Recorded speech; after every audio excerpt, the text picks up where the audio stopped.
In this video, I will discuss a few tricky situations you can get yourself into as an inexperienced pilot. Even sometimes, experienced pilots find themselves in this situation if they have not paid attention or properly planned their flight. Even though these sayings are intentional, they will demonstrate to you some of the cautions you have to take when flying your drone. I launched my drone from a point at water edge, and as you can see, the GPS lock is 18. It ranges from 17 to 18 at this point. And also, I'm getting warnings that there is no GPS at times, which is a problem in itself. But guess what? I'm over water also, so the drone is even more unstable. You will notice that as the drone rises, the number of GPS increases. Please do not confuse the RC signal with GPS strength and satellite lock. The GPS is the link between the drone and the satellite, whereas the RC signal is the link between the RC and the drone. As you can see, the RC signal has been strong from the very beginning, but the satellite lock has varied depending on the height of the drone. So let's do a recap so you can see what happens to the GPS signal, the RC controller signal, and the satellite lock. Okay, now let's move on to the edge of the cliff amongst the trees that overshadow the river. Well, folks, flying around trees, over trees, underneath trees, and through trees' branches can create some very cinematic videos. But I can bet that most drone crashes involve trees. This video right here shows how I had to climb a 60-foot tree to retrieve my drone.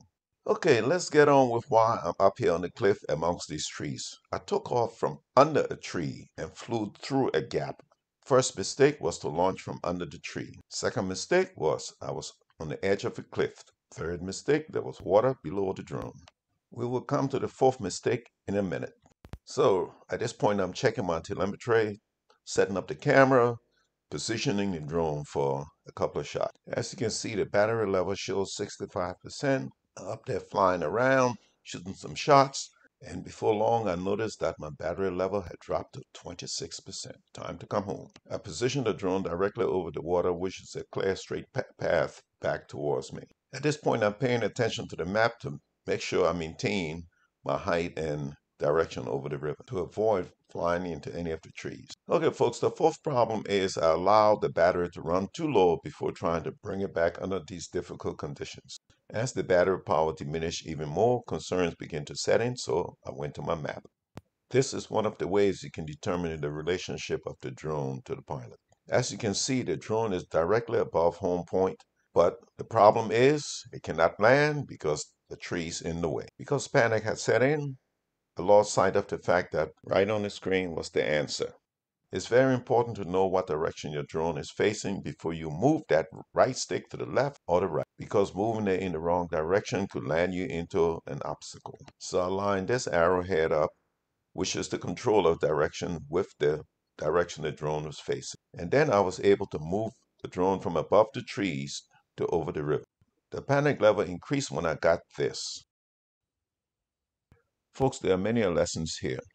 But one of the very important lessons as a drone pilot, you must remain calm, cool, and collective and calculative at all times. 5 and 6 will be panic and updraft. Be very careful of flying off edge of cliffs and tall buildings. Please keep watching as I bring you through the gap of the tree branches. In order to do this, it was necessary for me to turn off the obstacle avoidance.